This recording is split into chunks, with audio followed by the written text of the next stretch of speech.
career counseling, it is extremely important to understand why you should take your career choice seriously. In this video, we will help you understand the importance of making the right career choice for yourself. So, why is your career choice so important? It is important because it determines a lot of things in your life, including number 1, quality of life. Your career choice plays a huge role in deciding where you live, how flexible your life is, and the kinds of things you are able to do in your free time. Number 2, identity. Ask any elder person about their career and they will tell you about it as a part of their identity. They'll say something like, I am a journalist, instead of, I report news. Notice how everybody asks you, what do you want to be when you grow up? And not, what do you want to do when you grow up? This shows that your career choice shapes your identity. Number 3, impact. Every human life touches thousands of other lives in so many different ways. If you select any 60-year-old person who is about to retire, take a time machine, find him as an infant, throw that infant into trash, and then come back to the present day, you'll find that a countless number of things around you have changed. So whatever career you choose, the world will be affected by it. Anything that determines your quality of life, your identity, and the impact that you make should be taken very seriously. And that includes your career choice also. So we hope that this short video could help you understand the importance of making the right career choice. Having done that, we will now move forward to start our career counseling course. We are pretty excited and we hope you are too. So let's begin. See you.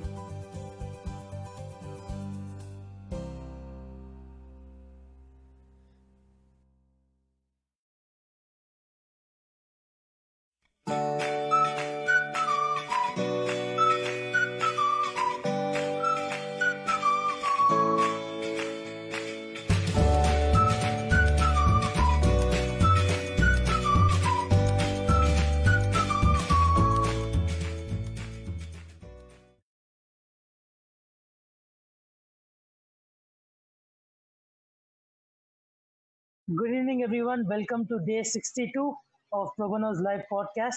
Firstly, सबको स्वागत है. Welcome, Mr. Sen, Aditya, and Pragya, who's running the stream. She's back after the break day before yesterday. And of course, आज के जो guest है Ishan Bose. Thank you so much for taking the time to speak with us. Ishan ji, thank you so much. And welcome to our podcast. Firstly, मैं ईशान जी को introduce कर देता हूँ. Ishan Bose is the CMO, that is the Chief Marketing Officer at KreditBee, which is India's largest FinTech platform for personal loans and professionals. For personal loans for professionals, sorry. He has also handled field, inside and B2B sales, business development, collections, customer support, learning, development, PR, and events at various stages in his current organization. He has previous experience in social media consulting, social analytics, social internet, gamification, social media management, and product management. Ishan has played a key role in evangelizing the live streaming industry in India by helping several apps like MI Live, Bigo Live, Starmaker, Meme Live, Hypstar, and so on, among others, to set themselves up in the Indian market. He has also helped many global brands like Xiaomi, SHAREit, Xender, Huawei, Lenovo, Coolpad, and Shell, among others, to reach out to college students pan-India. He is also a TEDx speaker and has been invited as a guest lecturer, panelist, and judge by many renowned colleges and forums in India. Performance marketing, brand marketing, organic traffic optimization, product marketing, sales management are his key areas of specialization. I mean, the list goes on, basically. Anything you name marketing, he's done everything, and we are very extremely happy and honored to have him here. And also, of course, he is Aditya's elder brother, so thoda वहाँ पे भी काम कर गया to get him onto the podcast. So thank you so much for being with us today. So Ishan ji, firstly I want to ask, क्योंकि आपका introduction से पहले I want to know Shikha ji and Himanshu, parents of Aditya and Ishan, they're in the chat section as well. पहले दोनों से आपका मैं जानना चाहता हूँ कि आपका एक्सपीरियंस कैसा है seeing both of your kids in the same platform, at such a good position in their life. तो आपका feelings जानना चाहते हैं हम लोग. And with that being said, Ishan ji, if you can introduce yourself in your own words and address the audience. Thank you so much.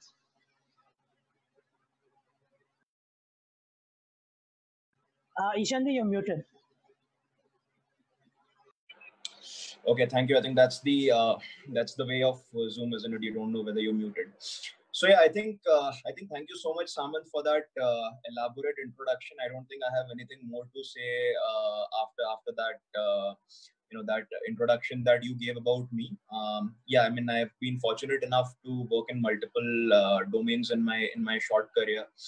Currently, I'm mostly into marketing. Prior to that, I was looking at sales management in the entity I'm a part of. So 2 years I was doing full-fledged field sales management before I dwell deep on digital marketing, or rather the overall marketing as a piece of the company. Prior to that, yes, I've been fortunate to work in business development, product management, program management, social analytics. And yeah, within the organization, considering that we have been a startup for close to 4.5 years now. So essentially you get to work in many different functions. So it's been a very holistic experience for me so far. And I think before we begin, I also want to take this opportunity to, congratulate all of you at ProBano, Aditya, Mr. Sen, Samant, and the entire backend team. For this wonderful initiative that you guys are carrying out at this time. I think these are extraordinary times, and no one kind of saw this coming. So it's very important for all of us to stay motivated by ourselves first of all, and also to ensure that we keep each other around us motivated. So I think the way you guys are going about it, not just coming up with an initiative like this, but also the consistency and discipline with which you guys are doing this regularly. I think that's a great initiative, and I'm happy to be a part of it today. Great. On behalf of ProBano, thank you so much. Obviously, Aditya ka bhi quota aayega baad mein, so I get to speak for now on his behalf. Firstly, yes, of course, Anita ji ne point out kiya hai. First of all, Happy Brothers Day, and having Aditya, I think yahi plan tha. So Happy Brothers Day, and I don't know if my brother is watching, to him as well. So, and to everyone in the comments as well, Happy Brothers Day. And Anita ji says, may you both rocks in your career. Thank you. With that, Ishan ji, I want to know आपकी journey कैसे रही, जो कि आपकी life की. Now you're at a position that is CMO of KreditBee. As it says, India's largest FinTech for for personal loans for professionals. So what journey कैसे रही? Or and more importantly, you are obviously everything you've done is always related to marketing. So how did you realize that you were into marketing, and how did you pursue that? Right. So, see, honestly speaking, I never envisioned as a kid, or even when I was doing my graduation. So, by the way, I'm an engineer as far as my graduation goes. So I think that's the typical path that most of us follow, that we do our engineering and then we start thinking that, what should we do with our lives? And again, most of those people end up doing an MBA. So I think my journey from a professional standpoint has been very traditional till that point. So I was reasonably good at studies at my school. I happened to clear most of my engineering entrance exams, including JEE, BITS, AIEEE. I mean, I got reasonable ranks. I joined Delhi College of Engineering as a computer engineering graduate. Graduated from there, did work for close to 1 year at Royal Bank of Scotland as a software associate, and then I pursued my MBA from Indian Institute of Management in Indore. So that's where I kind of started looking at various career options that come out that people can pursue post an MBA. Honestly speaking, even when I was doing my MBA, marketing was not my top priority or something that I was looking to pursue a career in. I was more interested in finance because I had worked in a bank for a year, and I thought that's something which is. I found the overall course curriculum and the kind of things that bankers do very interesting. But as fate had it, I got an internship opportunity at Heinz in marketing and sales, and also I happened to participate in a couple of pan India competitions which we won in the marketing and business domain. One was by Procter and Gamble. A couple of them were at various colleges. So that kind of tilted some of my motivation and interest towards marketing as a domain, and that's where I started taking it a little more seriously. However, when I graduated from IIM Indore, I did my first stint for close to 2 years in pre-sales. Right. So now, having said that, I think the idea over here was to look for something that motivates me beyond what I was doing. And that's when this startup opportunity came up, where I was at Huawei in Bangalore, 2015, close to 5 years back, where my then manager, who currently happens to be the CEO of our company, Mr. Madhu, so I kind of hit it off really well with him in the office, outside the office, and we decided to do something on our own. And that's when the idea of KreditBee came up, and that's typically when my full-fledged movement from product management, program management, business development, so all the miscellaneous bits, I kind of started focusing primarily on sales and marketing. So that's how it typically got started. And yeah, since the last 4 years, since the time we have been in a part of the startup, I've been primarily focusing on marketing and sales itself. So that's how it's been so far. Great, awesome. And towards the very end, which you mentioned was, when you were working at Huawei, your manager is the CEO currently at KreditBee, and you both started off. So मैं उसी से pick up करना चाहता हूँ. And one question before, I guess this is a generic question, but एक question के बाद I'll obviously hand it over to Mrs. Sen. But my question would be like, since you said we both hit it off both at work and outside of work. So picking that up, I want to ask, कितना important है the compatibility between two team members or two or more team members? There's two things. One compatibility being you both share the same thoughts, like you both on the same wavelength, and you have the same approach to most of the things. And on the other side, the people have opposing views, but then you can work together. So what's your take on that? Right. So I think, in any relationship, I feel, be it professional or personal, I think a certain level of compatibility is definitely required. I think if two people cannot relate at all among themselves, I think it becomes very difficult to continue and sustain any kind of relationship.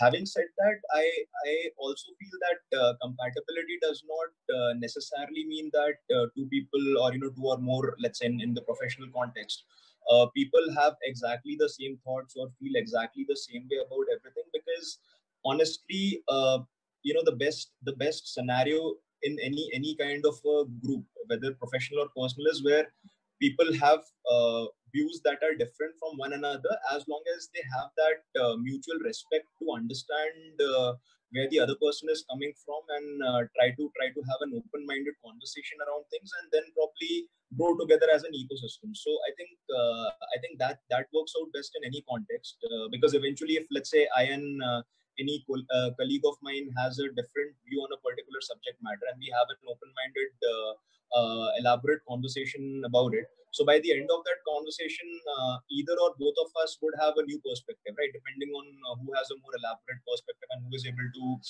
put it together or put it out in a much more streamlined and holistic manner. So I think at the end of any such discussion, you only grow together, and basically amplify yourself as an ecosystem. So I think that's what kind of works out really the best. So yes, compatibility is important, but also what is important is that you respect the differences that you have with each other, and try to understand them and grow together as a group. Right, or is Chiska what you said about opposing views are important, where the checks and balances basically that we have mentioned a few podcasts ago. or Aditya usually has mirror Aditya whenever we try to take a decision, like, okay, what do we need to do to have this project work pretty good? So Aditya has a more practical approach. I go all artistic with my arts background and whatnot. I go like, let's go flamboyant. And he has more like, acha bhai, ye nahi ho payega. Okay, there is a ground reality. So the checks and balances, I think, important, like opposing views are important to make a rational decision, not Right, and also I think it's something. good to have complementary skill sets within any kind of a professional group, because if everyone starts thinking the same way, feeling the same way, then there is nothing that gives you the alternative perspective, right? So it depends on the kind of role that you're playing at your organization, the kind of the kind of project you are performing, and of course the overall team. So it's always good to have people with different backgrounds, different thought processes, and if as I said, if you have a mutual respect for each other and you're able to work your way around it, then that's definitely the best case scenario. Great, fantastic. With that, I'll hand it over to Mr. Sen. Aditya ka kota baad mein aayega.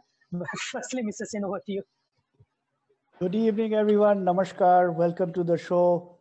And a big shout out to all the regulars who keep coming us every day and supporting us. So welcome. On that note of a team where you have people very compatible with each other or very complementary to each other, I'll straight away get into the stated topic of the day, which is marketing and sales. Is it a career option or is it a life skill? And I think over here, as we look at the marketing and sales function, I tend to call it function. It's a function. It's a marketing and sales function has a lot of team tensions in between and within it. So let's leave it to Ishan to take us through an introductory statement about marketing and sales. Is it a career option or is it a life skill? Right. Thank you so much, Mr. Sen. So I would answer that question probably a little later in the podcast, because the answer to that question comes with a lot of perspective. I'll touch upon the first bit where you mentioned about how do we define marketing and sales and what entails each of these functions, as you rightly mentioned. So I'll talk about a life experience or an instance rather that I faced around 5 years back from now. So that is when along with my usual day job, I was also a mentor or a trainer in a coaching institute in Bangalore for CAT students. So a lot of you might know that a lot of people who want to get into B schools like IIMs and other top B schools, they have to write the common admission test, and then they have their interview process, and then they go further. So I was working with one of the institutes as a trainer and a mentor part time. So there was a very interesting finding that I had, that people who would during the call conversion. So these are the people who have prepared for close to 1 year or more for their common admission test. They have cracked it, and they have got good percentiles, which is why they have interview calls. So they would all come to the session at the end of it, and when I would have a one-on-one with them, the first question that they would ask me is that, Ishan, what should I answer for the question, why MBA? So now that was a very funny instance, because people who have spent so much time, effort, energy into something over the last 1 year or more, they have a fundamental question about what they did in the first place, right? But anyways, I think we had to move on from there, and we would, the idea was not to answer them during that time, but to get the answer out of them, to help them identify what works the best for them. So we would have some conversations, and after some time, they would say that, okay, Ishan, the reason I want to do an MBA is because I want to do marketing, and this is the best way for me to do marketing. And when I would ask them that, okay, why do you think marketing is the best thing for you post an MBA? So the answer, in at least 80% of the cases, and I'm not exaggerating the numbers, at least in 80% of the cases, the answer would be that because I feel I'm a very creative person, and hence marketing is something that works out the best for me. So now that is the first biggest myth that a lot of people carry about marketing as a function. That marketing is typically, if you ask any person, what do you feel a marketer does, or what do you feel marketing as a function entails? So they would typically talk about advertising as a concept, and as per them, marketing is something that mostly revolves around it. I'm generally talking about people who are not very well exposed to marketing as a career option. So generally, people think the ads that they view on television and radio, or even the digital ads nowadays. So that is what typically the job of a marketer is, and anybody who wants to get into marketing typically has to be a very creative person. Now, that is not necessary, and that is the first biggest myth I want to burst over here, that marketing is not all about creativity. Yes, there is a certain portion of creativity that is involved in the overall scheme of things in marketing, but that's not all that marketing is. Essentially, it's something that creates, communicates, and delivers value to the stakeholders, different stakeholders of the entity, right? So yeah, I think just to answer your question, as a marketing function, if I just talk about the function in the first place, so it's typically something that involves both a left-brained and the right-brained approach. Left-brained, for those who don't know what it is, left brain is something which is more analytical. So usually our brain, it's typically scientists divided into two parts, or they have studied that the left part of our brain is more analytical, and the right part of our brain is more creative. So generally, the idea is that marketing is not just right-brained or not just creative. There is a lot of analysis, there is a lot of research, there's a lot of dedicated methodological study that goes into marketing, and so that's how marketing typically as a function is. And advertising is something that is just a small part of it, not the complete overview. Right. So yeah, that's what marketing typically is. And if I have to talk about sales as a function, so sales is primarily very different from what marketing is. So marketing is, while as I said, marketing is creating, communicating, delivering the value that you have communicated to the end users. And that is not the end users, but also different stakeholders. Be it your the shareholders, be it your partners, the vendors, the employees. So all the different, what I call the beneficiaries.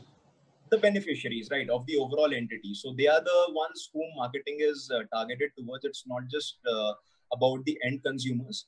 Sales, on the other hand, is the end point, right? So if so basically sales is nothing but exchange of products, services, whatever your value proposition is, in return of a certain like cash or kind, like some monetary value, either in cash or in kind, right? So that's what sales typically is. And of course there is a lot of method to that madness as well. So essentially, a good marketing function will always make the life of a sales team easy. So marketing and sales are not the same. They're always used interchangeably. People think marketing and sales is the same thing, but marketing is something that involves that is a lot of, it's basically the precursor to sales, if I may say. Excellent. If I may sum up whatever you said, I would say that from what you said, and you talked about value proposition. So marketing is actually looking at what the value proposition is and figuring out how to get it across to the beneficiaries, stakeholders, customers, whoever they may be. The sales is actually the execution of what the marketing has set as a path. Would that be a correct summation of what you said? Fair enough, Mr. Sen. I think yes, marketing is something that sets up the platform or the foundation, and sales is something that builds on top of it and makes sure that whatever product offering or service offering or whatever the value proposition is, based on which or upon which the marketing as a function has been, or marketing for that particular proposition has been built. Sales ensures that it reaches the last mile of that execution, and the proposition actually reaches to the end consumer or customer in the form of in whatever form it is. Just a couple of just to simply differentiate between both the functions, I'll also talk about what a consumer and a customer is, right? So that in effect gives a very good idea of what sales is and what marketing is. So marketing always talks about the consumer. So first of all, what's a consumer and what's a customer, right? How do we define both of them? So let me take an example. So let's talk about a gift, right? So let's say I'm purchasing a gift for somebody, right? So now the person who makes the transaction at the point of sale, be it offline or online, that in essence is the customer, right? So let's say if I'm paying or I'm purchasing something at any point of sale, online or offline, I'm the customer for that particular proposition. However, the person who actually uses that proposition is the consumer. A classic example is of let's say a kid's diaper, let's say, right? So the customer is primarily the parent, and the consumer of that particular product is the young infant. Now sales primarily focuses on the customer, the person who makes the transaction, which as Mr. Sain rightly mentioned involves the execution bit at the last mile. Whereas marketing as a function revolves around the consumer ecosystem, of which customer is a part, but not all. Right. So marketing involves a very vast expanse of research, market research, product marketing, then different forms of promotion, pricing before that, how do you want to price your product? How do you, or rather whatever entity or whatever proposition you have, whatever, how you want to position it. So all those things come under the gamut of marketing. And once that is said, then sales does the last mile execution for the customer. Great. Now, so since we have understood what is the difference between marketing and sales, in the first place, what is marketing? And then what is sales? What is the difference? Now, would you say it's a career? So obviously, we're talking about two things over here. One is a marketing, one is a sales. So which is a career and which is a life skill? Or does it apply to both of them, or it doesn't apply to both of them? What do you think? Sure. So if you ask me, so I'll take a step back from marketing and sales and go to product as well, right? So essentially, if you look at the overall value chain in an organization, so typically there is product, then there is marketing, and then there is sales, right? So first you have, so I'm just taking the case of a product. Of course, you can market a service or an event or any information piece, lot of things, but roughly I'll just take this example of a product. So first you have the product. Then once you have that product in place, then you design your marketing around that product. And once that marketing infrastructure and framework is in place, then you go back and sell it. So I personally feel that all these three emulate, the fundamental corporate or organizational principles that you apply to all these concepts in a particular setup apply exactly to the real life as well. And I'll just take an example. So let's say if today if I as a consumer, let's just take a real life example that I have applied for a job in a particular organization, right? Now when I go, so first of all, what do? I first build up my resume. I pitch in my all the projects that I have done, whatever college I have I have been a part of, whatever courses I have taken, whatever jobs I have switched, what are the different things I have done over there, what are the testimonials I have from my different employers. So in effect, if I can draw an analogy, I think that's typically the marketing layer, right? So first of all, it's I am the product over here, which I'm trying to position to the employer over here. Then what I do is I build a layer of marketing around it, which is typically my career, my whatever I've done so far in my life. And then finally I go and present it during my interview, present that as well as the product during an interview, which is essentially the sales pitch. Right. So now whether I crack that interview or not depends a lot on all these three things. First of all, who I am as an individual. Right. Second is whether my marketing was good enough for me to, for my the salesperson in me to come to the fore in the first place. Because if the marketing wasn't good enough, then I wouldn't get an interview call in the first place. Right. So the idea is to make sure that all these marketing elements are in place. And then finally, for the last mile conversion, I have to make sure that whatever I have in me and whatever things I have surrounded myself with respect to this particular job application, I'm able to justify that to the fullest as per the expectations of the employer. Right. So this is how, let's say, a particular scenario is. Now, let's say I'm able to make the sale. I'm able to get an employment in that particular company. So that's not the end of it, right? So now if I don't perform as per the expectations of the employer over a period of time, then the employer is not going to sustain with me. They might look for a replacement of myself. Right. And over a period of time, it's not that the job of sales gets over after they make the first sale.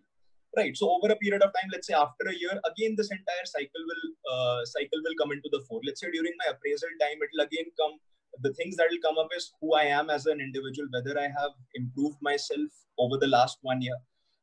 Whatever work I have done over the last 1 year, if it is relevant to the end consumer, which in this case is my employer, and how well I'm able to justify it as per the relevance during that time. Right, so it's a continuous process. You look at any life situation, be it a personal relationship, a professional equation, or an employment equation, as I talked about, anything, friendship, simple life experiences that we have.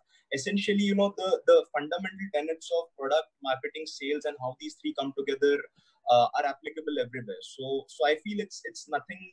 It's definitely a function, but if you look at it from the fundamental standpoint, it's a life skill. It's something that breaks down our life. Okay, so you think it's a life skill? Excellent. Yes. That's a brilliant start to the whole thing. Now you talked about a product, or an offering, or a service, or whatever the case may be. Now I'm going to do something. I'm going to take away the product. I'm going to remove the product. So there is no product, there is no service, there is no offering, there is nothing on that side. Now, what role does marketing and sales play? So honestly, I think, the epicenter of marketing has to be a value. Okay, there's a reason why I asked the question. Mm-hmm. I have dealt with people who are in marketing and who are in product development. And there is a very, centuries old argument or a debate. The marketing and sales guy says, the guy is not giving me the product.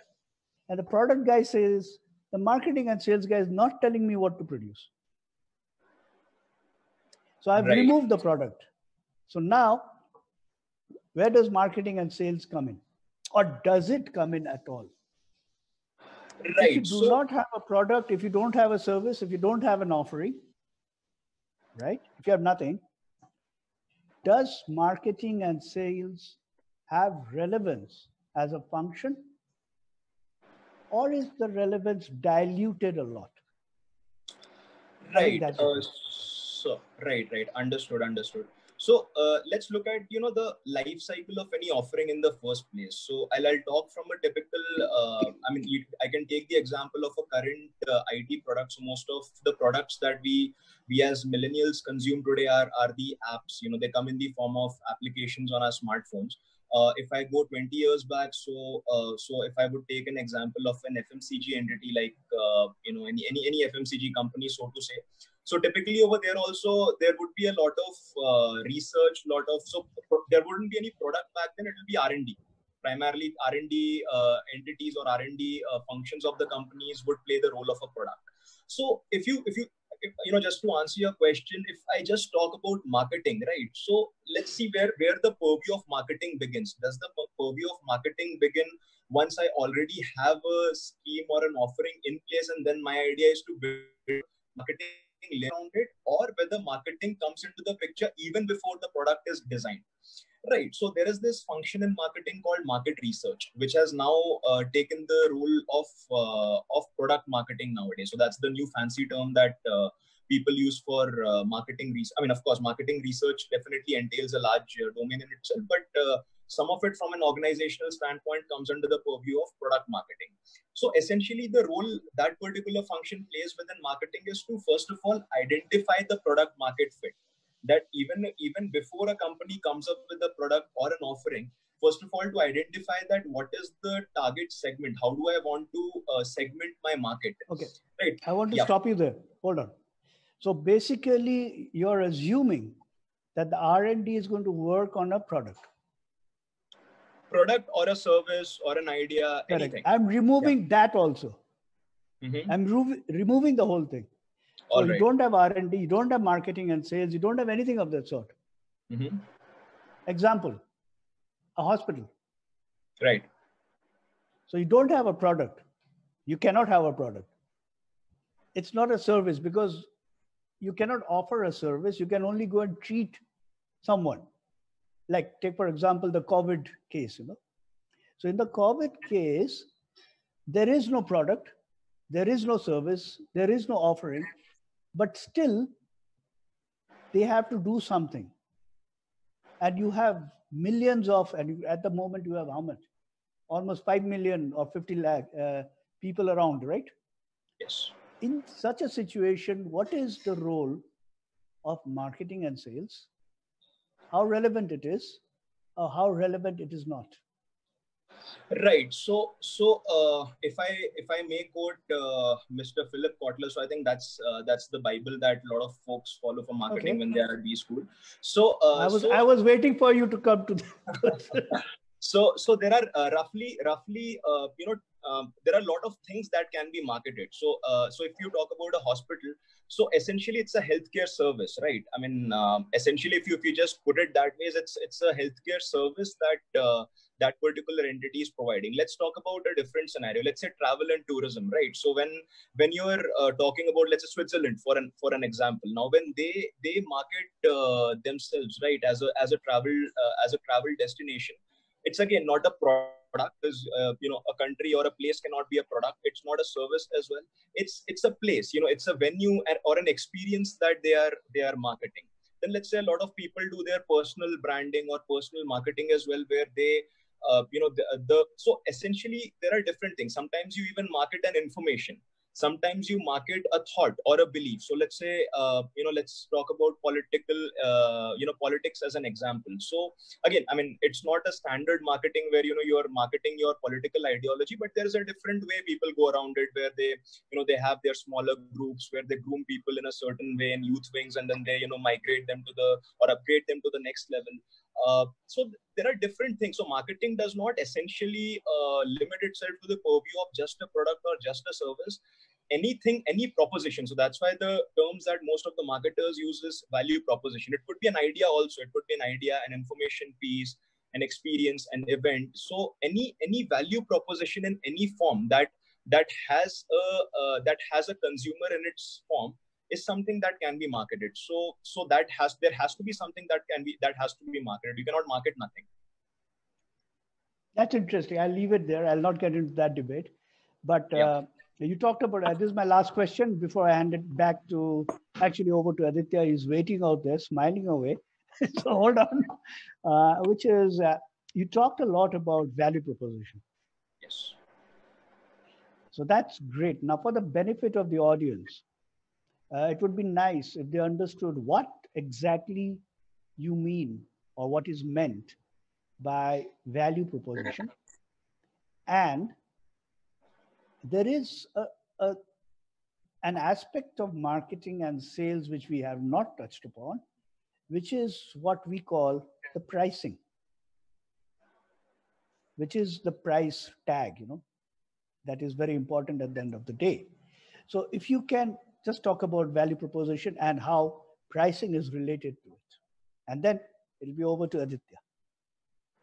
Sure.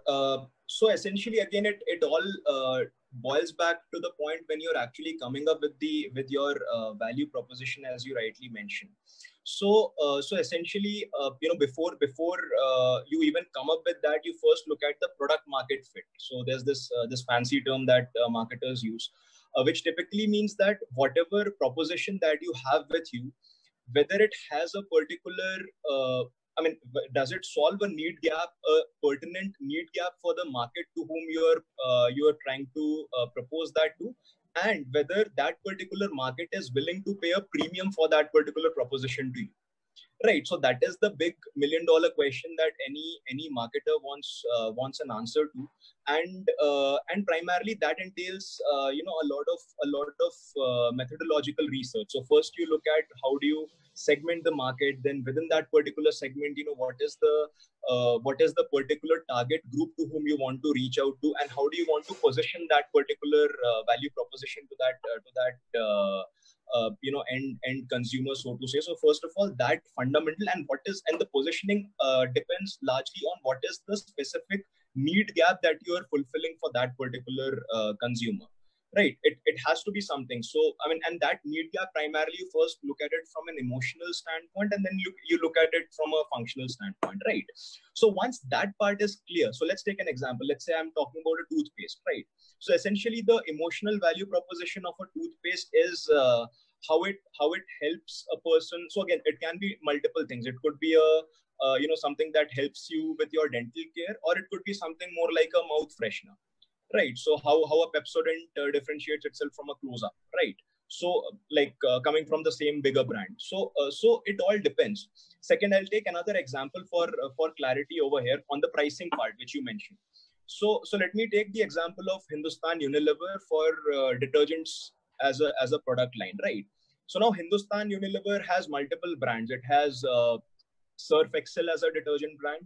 It has Surf as a detergent brand. It has Rin as a detergent brand. It has Wheel as a detergent brand, all in India, right? So the same bigger FMCG entity has four different brands in the same product line, all of them in the same geography at different price points, right? So now how do we come up with the pricing, right? So it all depends on how is the particular brand positioned.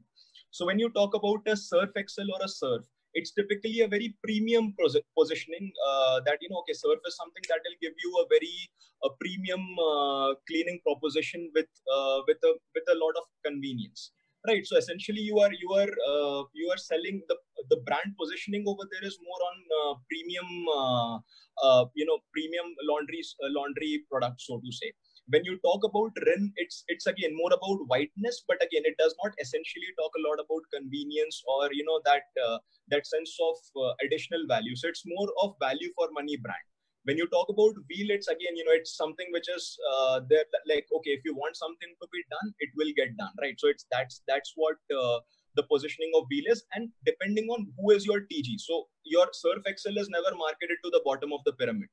Your Wheel is never marketed in, if you go to bigger malls and all these bigger modern retail stores, you'll find very few SKUs of Wheel and Rin, because most of the people who go there have a very high spending capacity, which is why they would go for a much premium product, right? So net, I think if I have to say that how the pricing is determined, at first we have to take a step back and see who is my target group.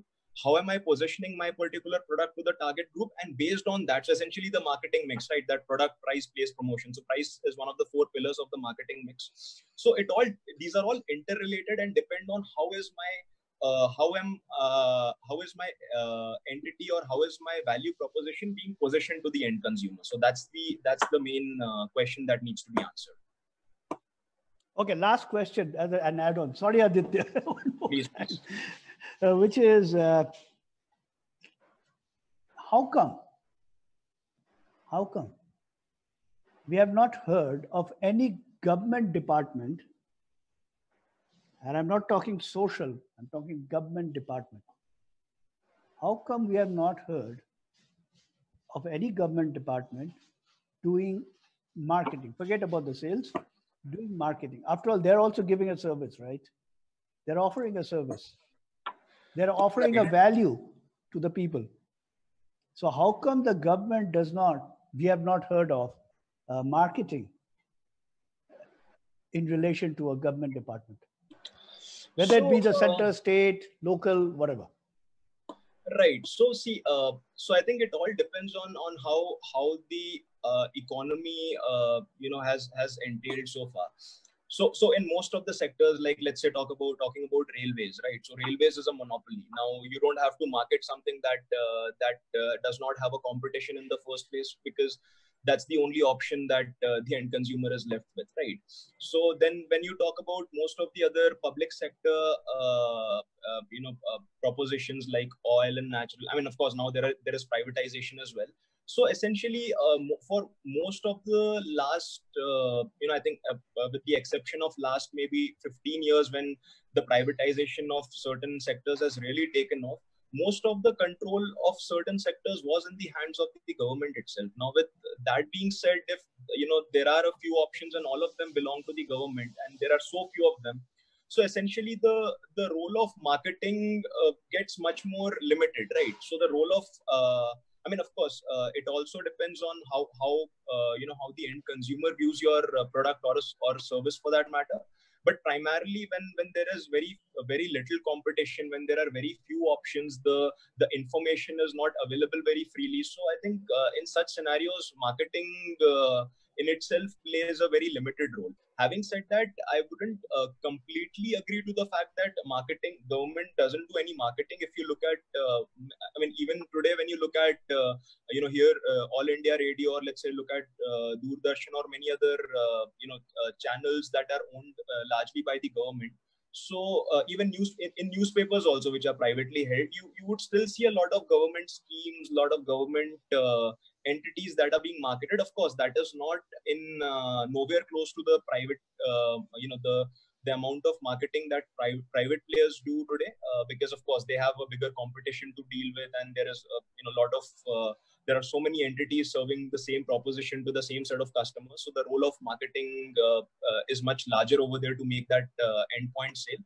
But still, I would say there has been marketing. But yes, I think with more and more privatization, I'm sure that government will also start looking into this sector or this particular piece of their overall proposition more seriously. Very interesting, because the government definitely does a lot of branding. Right. They do more branding than any private sector company I know of. Everything they come up, there's a brand attached to it. Anyway, so over to Aditya now. Let's leave the rest of it to Aditya. Okay, so when Samant comes, I have to remember that I'll get less airtime, but it's good to start off. So I think it was a great discussion. लेकिन Aditya, okay, एक चीज है, ईशान भैया से you can always talk to him directly. True, I mean, at the end of the day. Okay, so basically, Samant is saying, Aditya, you take a back seat. Don't ask him anything. No, I'll take my last 10 minutes at least. But yeah, you have to. Go ahead. Thank you so much. But jokes apart, I think it was a great, insightful discussion. And today is one of our content-heavy podcasts. So, guys, I think it will, keep a notebook handy. Probably we'll have a lot of learning and insight to that today. So, I really like the way Ishan Bhaiya covered and I'll call him Bhaiya because that's the way it is. I can't be artificial and call him Mr. Ishan or something. So, it was really amazing how he covered the entrepreneurial aspect of life in general. That when we are sitting for a job interview, ultimately, yes, we are marketing ourselves through our CV. And that also kind of makes a very important insight come to the fore, that your CV is your marketing document. It's not like an autobiography ki 5 page ka likh diya puri zindagi ki kahani. And it's, so since our life is so entrepreneurial in nature, marketing and skills, as he mentioned, is according to him a life skill. And I would place my agreement with this fact. Also, to just address shortly, what Mr. Sen said about not having a product or a service and still getting marketing and sales as a function into the whole thing. I personally believe that marketing and sales, a person who is very good at it would end up positioning himself or herself as the product in case there is no product behind him. So it's not like ki product nahi hai. And you can feel free to agree or disagree with it, because even though the expert has spoken, वो घर बैठे बैठे एक tendency तो होती है ना कि सचिन को ये ball leave करनी चाहिए थी, तो I'll also give my own kind of perspective. That's a very, very, very interesting perspective that you spoke about. Yeah, because I've experienced it. So no, because for the last 20 years, I'm not a market person. I'm not a marketing or a sales person or whatever. But I have closed deals. That's a better way of putting it. Many. And there was no product, no offering, no service, nothing. It happened. And I think your perspective is a very interesting one. So according to me, you must have sold Mr. Sen's trust. That if Mr. Sen is selling this, he'll do a good job at it. वो एक trust भी factor बहुत important है. That is, I think, the underlying, whatever you want to call it. Yeah. So with this in mind, and with the fact that we have already agreed that marketing is a life skill, I'll firstly address a few audience questions and then probably get to my own questions. Aaj podcast thoda lamba ja sakta hai, so do let us know also in the audience comment section that if you want the podcast to stretch another for 15 minutes, and obviously we'll pester Mr. Ishan to do so also. So in the audience, we have some few interesting questions. So Anita ji asks, most of the people don't want to enter in sales and even don't think good who are doing sales and marketing, who sees pride in doing back-end jobs. What's your thought about these people? And just to add to it, एक बहुत image हो जाती है हमारे दिमाग में कि जब भी हम सेल्स के बारे में सोचते हैं तो दिमाग में आता है वो एक्वागार्ड का RO seller who goes from door to door, और जैसे ही आप दरवाजा खोलोगे वो जो याद करके आया वो 3 मिनट में बोल देगा. तो what is like what do you think about these people? Like, how would you want to pitch marketing and sales as a career option to them? Right. So see, I think it depends a lot on culture. So if you go go in the Western countries like in Western Europe or in US, sales is not something like the door to door salesman perspective that you just mentioned for a water purifier. So that's not necessarily looked down upon as much as we in India sometimes look down upon that. So that first of all, the perception of a particular job, it depends a lot on the culture. Secondly, so I'll talk about my own experience over here doing sales management for close to 2 years. So when we first started our proposition, our target group was primarily college students. So we used to, I myself used to go outside the colleges and, we would do registration drives. We would distribute pamphlets outside college gates. We'll wait till the time college gets over and people would come out.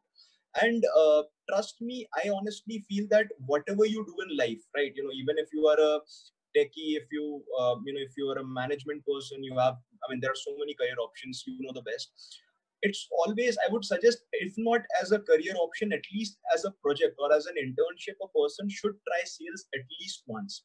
And I'll tell you why, because there are multiple things in multiple ways in which a person, and again, sales can be of different types, as I think Mr. Sen was mentioning. What he was talking about is more like an enterprise sales, where you're, and the person or other, the entity to whom you're selling is a business, right? Then there is field, the B2C sales, where the end consumer is the one whom you're selling to directly, right? And again, it can be done in multiple ways. It can be a retail sales where I'm sitting in a shop and the consumer or the customer is coming to me, or it's something which is more proactive, like a door-to-door selling, or a usual field sales where you directly go out and approach the customers directly. So I'm talking about sales in a very raw form, primarily on the field sales perspective. When you actually go all out there and you have to talk to a person who does not know about your proposition, who is not maybe interested also in your proposition, and try to make a sale over there. The kind of people skills you develop, the kind of confidence that you develop, the kind of understanding of people and life that you develop, right? Because a lot of people carry a lot of air in themselves, living in a shell, right? But to do field sales, you have to break that shell. To do field sales appropriately, rather, you have to break that shell and you have to move out of that, right? And that is something I personally experienced a lot. And if I may speak from my experience, I personally felt it was a life-changing experience for me. Honestly, the best professional experience I've had so far in my limited time is the 2 years of field sales that we did. You go out, you visit different places within a city, outside the city, you talk to new people every day, you identify new kinds of people every day, you identify new ways of selling the same product, same service, same proposition every day. So it involves a lot of creativity, it involves a lot of hard work, a lot of sweat, yet it is something I feel that people should look upon than something people look up to, rather something that people should look down upon. So if you ask me, I would say it's one of the best things to do. Not everybody has to be a salesperson, but just as an experience, I would strongly suggest that even if it's a 1-month project, or even if it does not have to be a project, sometimes you can just maybe sit in a shop or just tag along with somebody who is doing sales and try it out. You will experience new things about yourself. You will grow in many ways as a human being. So I personally feel that is a great career option for anybody who wants to learn about life. And just kind of touching upon that point of marketing as a life skill and the fact that you addressed कि हर किसी को एक बार try करना चाहिए marketing and sales. So do you think that if I have an Instagram page, let's say I'm sharing food pictures, or let's say if I have I have a YouTube channel where I'm sharing videos of the clothes that I would be sewing at my boutique, something like that, कि ये suit ऐसा दिखेगा and all that. So if I'm marketing that, if I'm trying to increase the subscribers or the followers on that page or channel, is it similar to a career option in marketing later on? Like, do I develop the same skills, या फिर वो बहुत ही एक substandard substitute होगा marketing और sales के लिए at a corporate level? Right. So see, anything you do as a hobby and anything you do full time as a career option definitely is different, right? So like we all play sports as a hobby. We all do, play music. I mean, some of us sing, some of us do different things as a hobby. So it's good. It's good. It gives you a certain perspective. But of course, doing something as a part of your a certain project or a certain piece, and doing something daily, full time, rigorously, is a different thing altogether. So of course, if you cannot develop this, all the skills in the right proportion if you're doing something just part time as a hobby, if you really have to, I mean, I'm not saying you can, it's something that cannot it's a good starting point, of course. So let's say if you want to start somewhere, it's a good starting point where you let's say you have an Instagram page, or you have a proposition which you want to sell on Instagram. So you put up a page, you make a business account, you put some advertising dollars, try to see what's the best ad copy, what's the best creative, what your TG likes the most. So all those things, so that's a good starting point, of course. But if you really have to understand the nitty-gritty, not just for marketing and sales, but for any career option, I feel you have to dwell deep into it, right? So that there is no substitute of that.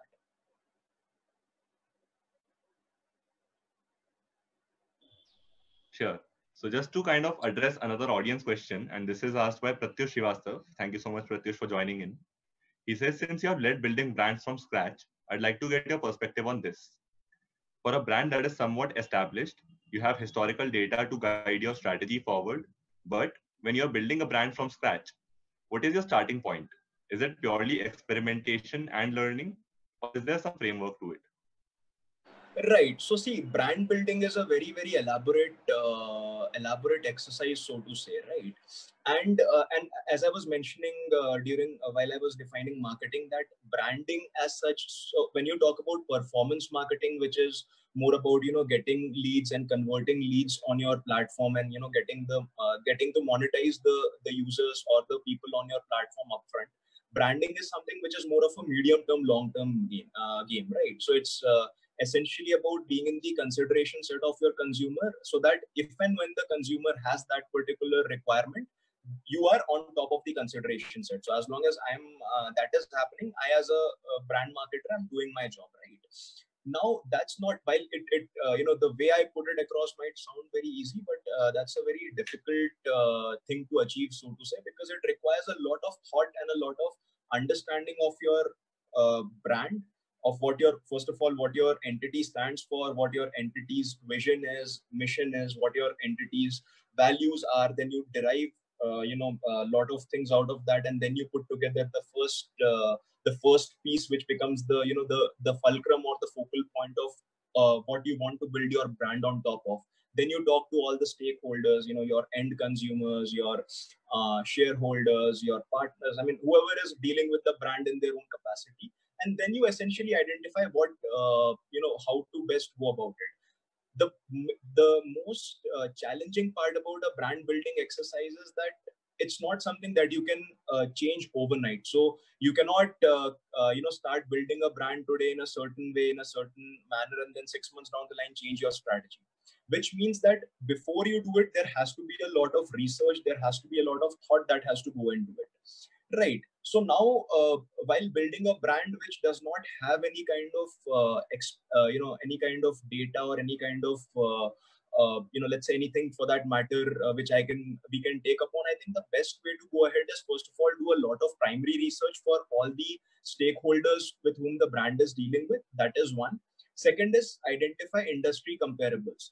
Right. So let's say if I am working in the FinTech lending space, right? So now the best comparable for me would be to look at, let's say, if there are any other entities that have built a certain brand in the FinTech lending space in India or in another geography, right? If there is no industry, if there is, let's say, no proposition, the comparable specific to the proposition that exists, then I go one level out and I see if there is any substitute. So let's say if there is no FinTech entity, I look at banks, which are essentially the substitutes of my proposition, right? Because they come the closest to my proposition. So then I look at, how the banks have gone about building their brand. How did they approach their brand building? And can I take some key takeaways from there? And of course, then on top of that, I'll do my primary research and add some more elements. And the idea is to test it at a smaller level, have a proof of concept, test it at a smaller level, see how it is turning out to be, and then scale it up over and over. Right. So yes, it would require some level of if there is some data available from the industry, it's always advisable to take that and then probably think as to how do you want to go about your brand building. Having said that, some level of experimentation, some level of creativity is always welcome, because that's what makes your brand stand out from any other brand. But again, with the right kind of inputs and the right kind of open-minded approach, where what you are trying out is working out or not before you really go all into that. And I think such a great answer, I wouldn't even risk adding anything to it. So I'll ask another question, and this is from Mr. Joybroto Mitro, who's our maternal uncle, our mama. Thank you so much for joining in. He asks, how do you see marketing and sales function changing post-COVID new normal scenario? And right. Also there was a comment by Jobrito Mitra who says, good to see both brothers interacting with each other in their area of interest and making today's discussion relevant. I just wanted to add that here. Right. So see, if you look at marketing sales in general, it has changed a lot in the last, 10 years, I would say. I wouldn't even go prior to that. Even in the last 10 years, marketing and sales, primarily marketing as a function, has changed a lot. Firstly, it has moved largely digital, especially with the advent of, social networks like Facebook, Instagram, even Twitter, LinkedIn, then even TikTok nowadays is getting so much brand spend. YouTube, of course, as a part of Google is getting gets a lot of ad space as well. So primarily the whole concept, so it has first, the whole movement of people towards these digital media channels has brought up this advent of performance marketing, where you exactly know whom you're reaching out to, and you exactly know how you want to customize your marketing goal for the person whom you're reaching out to, right? So earlier, what would happen is when you would run a television ad or a radio ad or a print ad, it would reach in the exact same form to everyone, right? So there was no scope of customization or personalization of the communication of your ad copy. But now with performance marketing, you can run hundreds of campaigns at any given point of time for 100 different subsegments of your consumers, right? So that is one key change that has come over in the last few years. And now with COVID, I think where things will move even more towards the digital side, because of all the businesses that rely on offline have taken a backseat now. So definitely, I think the reliance or the reliability or the dependence of all the businesses towards digital channels will increase a lot.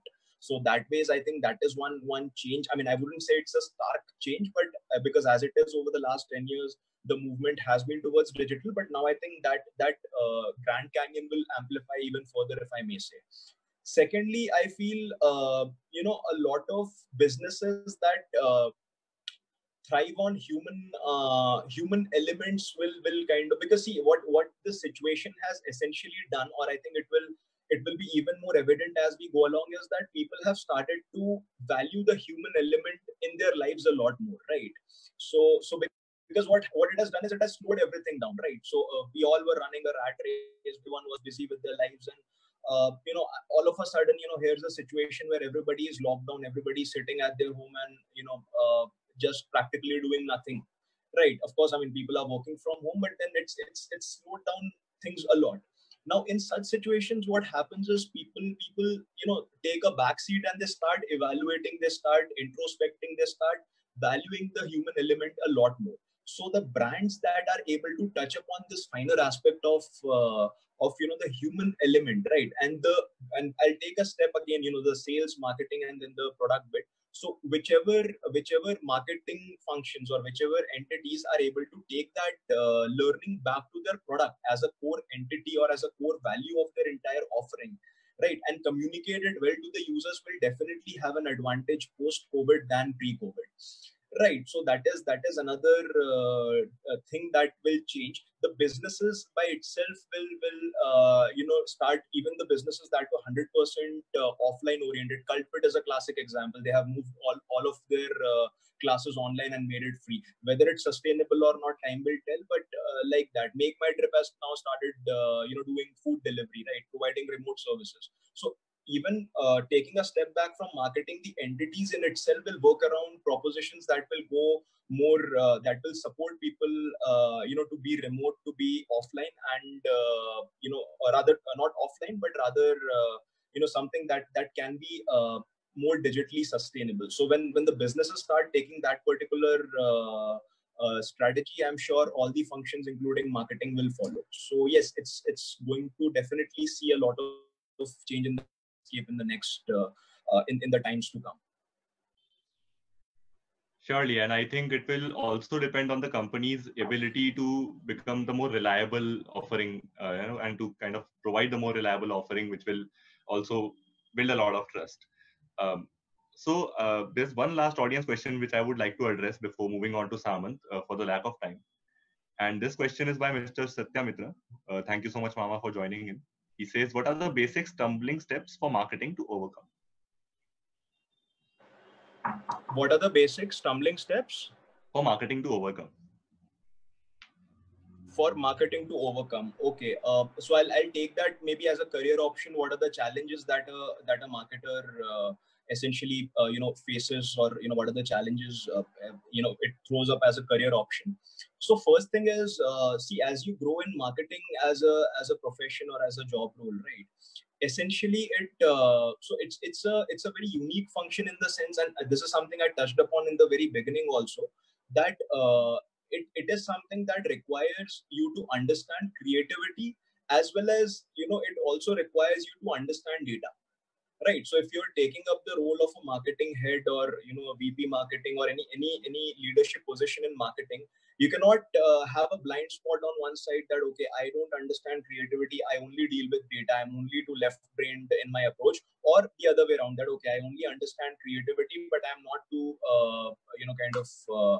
very good with my analysis of numbers and data, so to say, right? So both the things have to work in tandem. So that is, I mean, it's a good challenge if you enjoy. Of course, people have their own strong areas. Some people are much stronger on the creative side, some people are much stronger on the analytics side. But primarily, if you have a complete dislike for one particular domain, then you might find it, I wouldn't say marketing is not for you, but then you'll definitely find it a little more challenging to cope up as and when you grow the ranks in the marketing function, unless you're growing on the creative side itself completely in the marketing domain, or you're growing completely in the data analysis side. So in that case, you just stick to that. Otherwise, it would require you to have a bit of a left-brained and the right-brained approach. So that is one challenge, if I may say, that marketers face over a period of time. Secondly, see, it's a dynamic environment, right? So especially with digital marketing now, you don't know. So you cannot predict that, okay, if I have a certain budget, I'm talking mostly from a performance marketing standpoint, because that is where a lot of spend goes for any advertiser. So let's say if I have a budget of $1 million in a quarter, or $1 million in a month, and I have to, I have a certain target to achieve. Now I can only predict, I can only put all my strategies in place and go for a particular plan A. But there are so many variables. It depends on things like how much are the other advertisers bidding for, or how many new competitors are coming into place. Now with the startup there is a good side to it, there is a flip side to it also. So with the startup ecosystem growing a lot in India, what happens sometimes is a lot of people throw a lot of marketing dollars without keeping the unit economics or the profitability of the company in mind, right? So times like that, you see a lot of additional excessive spends and excessive bids on certain keywords, or on certain things that you're bidding for on the digital platforms, which essentially leads you to lose out on a lot of marketing revenue, additional marketing revenue for the same numbers you're chasing, right? So essentially, so this is another challenge that marketers face, that it's a very dynamic environment. You can only control. So while when I'm building a product, or when I'm let's say coding, or I'm doing something which is essentially more closed loop in nature, where I know the exact input and the exact outcome. When it comes to marketing and sales, which is more target oriented, and where you're dealing with things beyond your internal ecosystem, there are a lot of extraneous factors that come into play, which makes things more dynamic and challenging. Again, what I'm saying, if you enjoy all of that, then these are good challenges to have. If you thrive in such an environment, then you should definitely look upon this.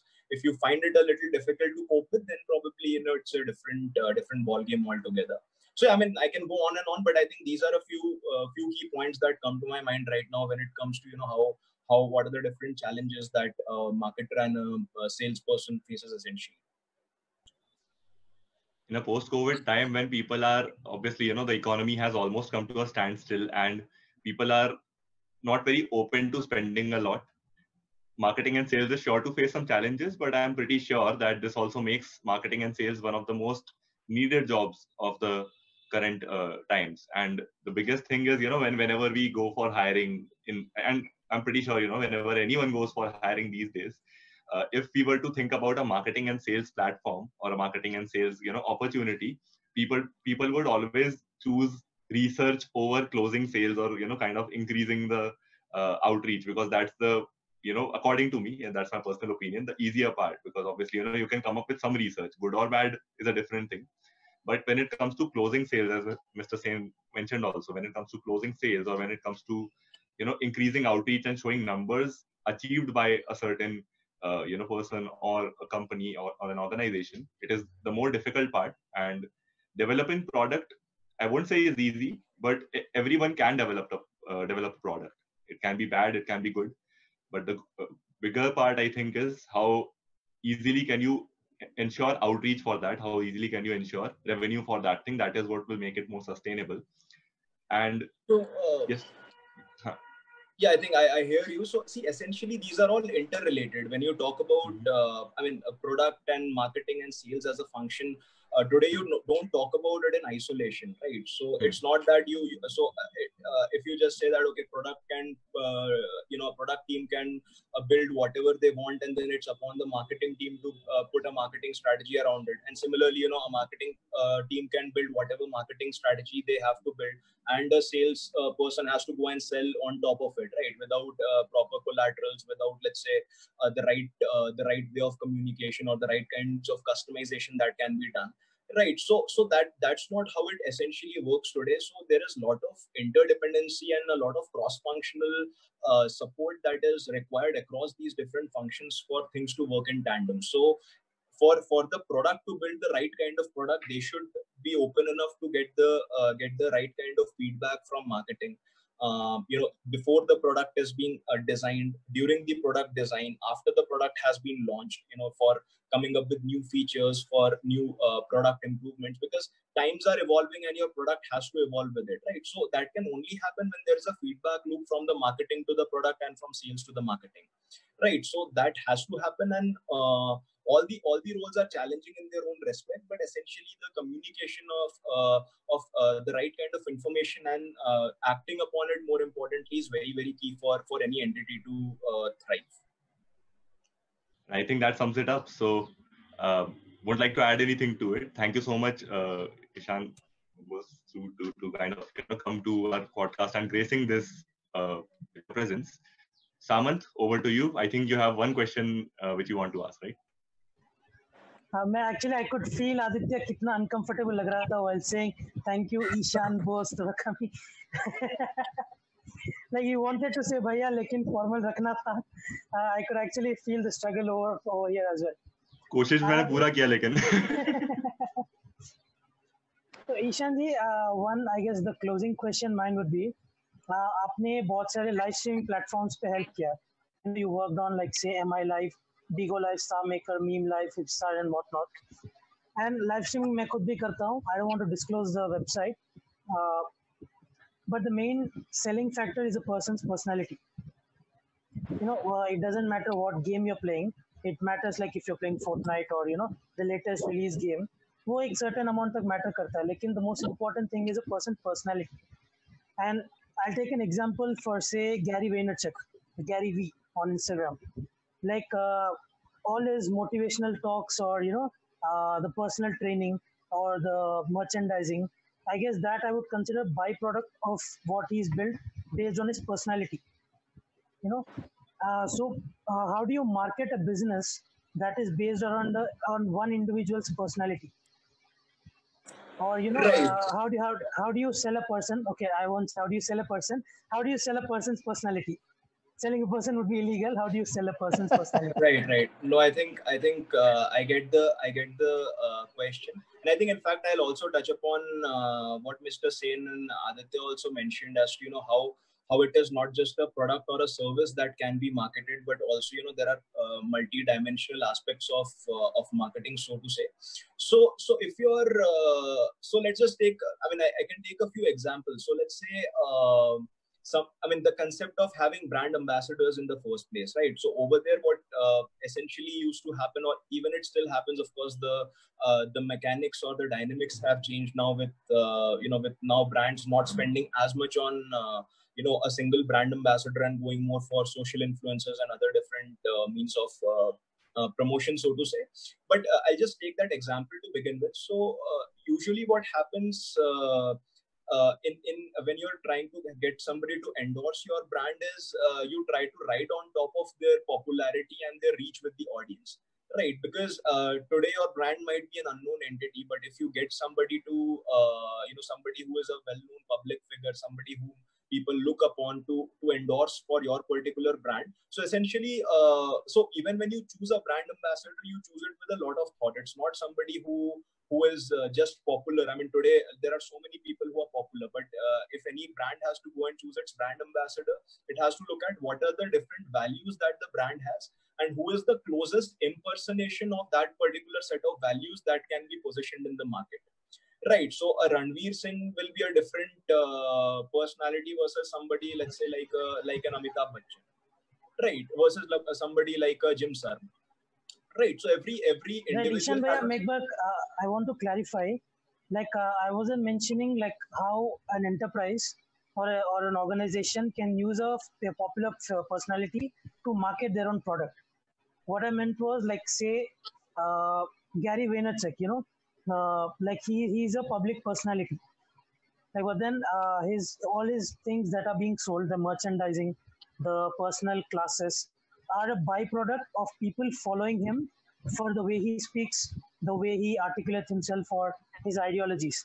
So his personality, like uske baatcheet ka tarika, so like his behavior or basically. So how do you market that, a person's personality, like who they are? Right. How do you market I'm that? coming to that. I'm coming to that. Sorry. So no, it's okay. I get it. I put a lot of context before I speak, so that's why I think maybe it takes some time. So yeah, I mean, what I'm where I'm coming from is, so any brand. So first of all, if you're taking the help of any individual that does not belong to the brand, I think over there also the values that the person carries are essentially the values that you want to put across in a brand. Now, you took the example of Gary Vee, who is the owner of VaynerMedia, right? So now Gary Vee, if you look at him in social media, he comes across as a very a very charismatic, somebody who speaks his heart out. He would even go on and hurl expletives sometimes, just get that vibe or energy in the audiences whenever he does public public speaking. So there are different ways of building a brand. So how Gary Vee has gone about it is, he has typically first created a brand around himself, right? So he has basically come across as he started with VaynerMedia, of course, long back, but I think when he used to invest in early stage startups, some of them kicked off, then he used to post a lot of digital media content from his own handle or his own company side about himself, speaking about how brands are created, how people can go on and do stuff, and so on and so forth. So I think that's something that has a huge spillover on the brand, because here it's not that you are following the brand. Here the brand is following you, right? And essentially there is definitely an exchange of values that will happen if whether you are following the brand, let's say in case of the brand ambassador, which is the first example I talked about, or the brand following you, where you are first coming across as a public influencer, somebody who is well known in the market, who is leading by example, and then probably launching brands. You see a lot of celebrities who launch, like Virat Kohli and MS Dhoni have launched their own gymnasiums. Then there are a lot of celebrities who have launched their own restaurants, their own clothing line and all, and they themselves talk about it openly on digital media. So essentially it's definitely very important that your brand personality if specifically if you are talking very actively about your brand or the entity that you have started, if you're making it very public, then definitely there is going to be a spillover, and it's often more suitable if the brand in itself follows those traits, those characteristics that you as an individual follow. So if you are a charismatic, enthusiastic person, then the brand also has to come across like that. If you're more of a somber, more of a serious individual, then again the brand personality, be it the color, be it the way your website is designed, the app is designed, the tagline is, so all those things have to follow. Only then it comes across in an integrated fashion, right? So it's definitely important. And if you are doing your own business, I think I would strongly suggest that you keep this in mind as to how you want the entity to come out, and see if that suits your own brand personality. और मैं बस add करना चाहता हूँ, like whatever business you're starting or whatever service you're providing or a product you're manufacturing, in the future, given time, given data, it can be replicated or it can be even taken over by a better product, by a better service. Lekin I keep saying that the one thing that is completely yours is your personality. Nobody can emulate that, and nobody can replicate that. So I guess make most of the unique thing that you already have with you. Of course. Great. Let's see. There's a comment by Anita ji who says, as Philip Kotler is god of standard marketing, whom do you think is a great personality, influencer in digital marketing nowadays? I only know Neil Patel. So Neil Patel is he posts content more on the search engine optimization. I mean, there are a lot of things that Neil Patel posts on his blog, but primarily his focus is on search engine optimization. See, essentially, I don't think we can name just one person. I mean, Philip Kotler, of course, is known by a lot of people because people study him in their B schools. I mean, his entity in itself, though, failed some time back. But again, the principles by Mr. Kotler, Mr. Drucker, and certain other Seth Godin has written very extensively about marketing. So, there are certain marketing concepts also that that have to evolve with time. You cannot, because everything is evolving around you. So currently I wouldn't name any one person who is who's the current god of digital marketing influencer. I think there are a lot of people, and I think things have become more decentralized now with so much information and so much variance in demographics and in different interests that people pursue. So one size doesn't fit all anymore. Right. Before we close, do you have any message for future market, anyone who wants to get into marketing? Your message for the aspirants. Right. So see, couple of things. One is not just for anybody who is planning to pursue marketing, but any career option in general. That a career option is something that sticks with you throughout your life, right? Unless you plan to go and change it, as and when you're moving along. Luckily, that is an option that most of us have today. Maybe 10 years back, people wouldn't even think of changing career options down the line. But there is definitely a lot of inertia you have to face if you really even go down that lane, right? So a career option has to be given a certain amount of thought. It's not something that you can just, just by looking at people around you or what's happening, you just go and choose it. It has to be definitely be very thoughtful decision. Don't evaluate a career option just by the cursory metrics. Like I was talking about, that most of the people think marketing is something which has to do with creativity, advertising and all. So that's not all marketing entails. So similarly, a lot of career options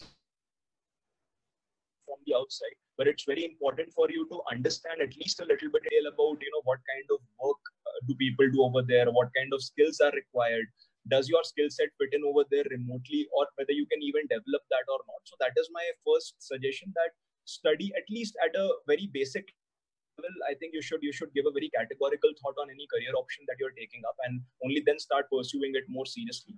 Second thing is specifically on the marketing bit. See, again, marketing is a very interesting domain. If you enjoy, if you enjoy thinking a lot, if you enjoy, it's very analytical in nature. In fact, if you ask me, marketing is 75% analysis, 25% creativity. So if there is a slightly bigger tilt towards the analytical side than on the creative side.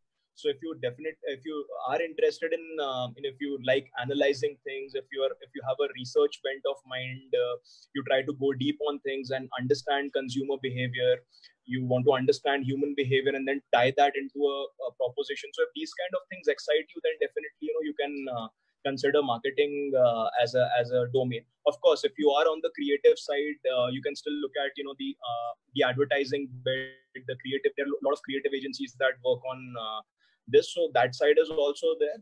If you enjoy both these things, then I think you should definitely marketing as a serious career option. So yeah, these kind of things, these are certain things that come as a part of marketing. When it comes to sales, it's more of people skills and people orientation. You should try sales once in your life as a project, if not anything else, is my suggestion. Great, wonderful. Thank you so much. RPK quote say I want to end today's podcast. As Ishan says, in any relationship and as a team, you don't need everyone to think in the same way. What's important is that your ideologies complement and are compatible with each other. Great. Thank you so much, Samant, Mr. Sen, Aditya, for having me over. I think I had a great session. I felt it, I got a little too technical at certain points, but I think it was a fun discussion and we covered a lot of things. So I think it was a great discussion, and thank you so much for having me over. It was a pleasure. It was a wonderful discussion. So with that, firstly, the audience members, thank you so much for your questions, comments, and insights. Mr. Sen and Aditya, thank you for coming. And of course, Ishan, thank you so much for taking time to speak with us. So guys, stay home, stay safe, wash your hands. See you tomorrow 6 p.m. With another guest. Like and follow our Facebook page and turn on post notifications to get notified when we do go live. Also subscribe to our YouTube channel to get entrepreneurship live streams and content during the weekdays. And of course, see you tomorrow. Take care now. Bye-bye.